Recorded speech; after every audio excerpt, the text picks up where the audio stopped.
If you've been madly infatuated with someone for a while, repeatedly pushing your boundaries, it's not necessarily love-brained.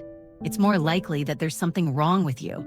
Have you ever been in a relationship where you fell deeply in love with someone, knowing they've hurt you time and time again, yet you still chose to forgive them? Knowing you've been deeply wounded, yet you repeatedly pushed your boundaries. You traded your dignity for their occasional response, staying up late waiting for their message, yet not daring to initiate contact. In the end, you're left holding your phone, chatting and meeting as if you were just hanging out.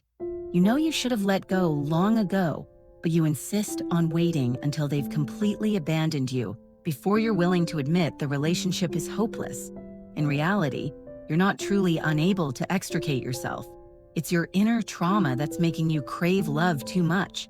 You're afraid of loneliness, afraid of falling into that trap again. In the past, you felt so uncomfortable and helpless that even though you knew it was hurt, you preferred to numb your wounds with his occasional tenderness. You blindly gave, flattered, and tolerated, hoping that everything you did would be seen. But in the end, it only brought you deeper disappointment and pain.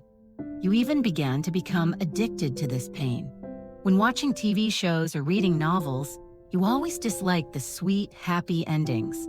The more the plot focused on avoiding the epidemic, the more you were drawn in. You lost yourself in the suffocating heartache, as if only such emotions could make you feel real and profound.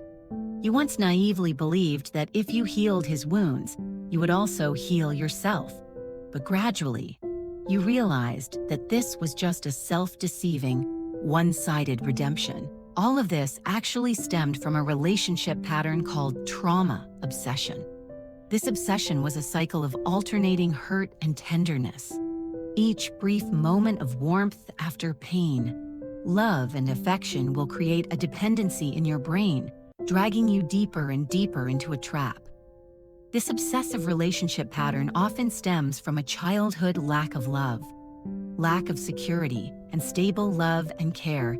In childhood, make it easy for adults to misinterpret pain and anxiety as signs of love. Subconsciously, they also believe that only relationships accompanied by struggle and heartbeats are true love. So how can we gradually break free from this suffocating, traumatic obsession? Cognitively, you need to clearly remind yourself that this is not true love, but self-harm.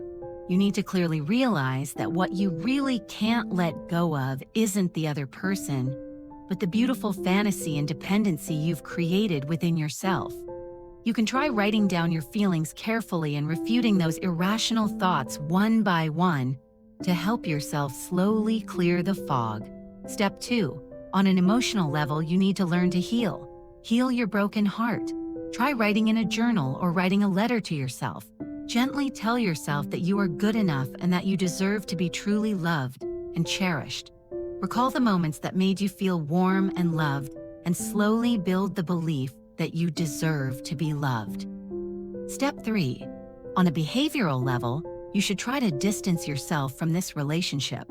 Start by reducing your proactive contact and gradually reducing your attention to him. Focus more on your life interests and new social circles. When you regain a sense of control over your life, you will find that you can still live well even without him.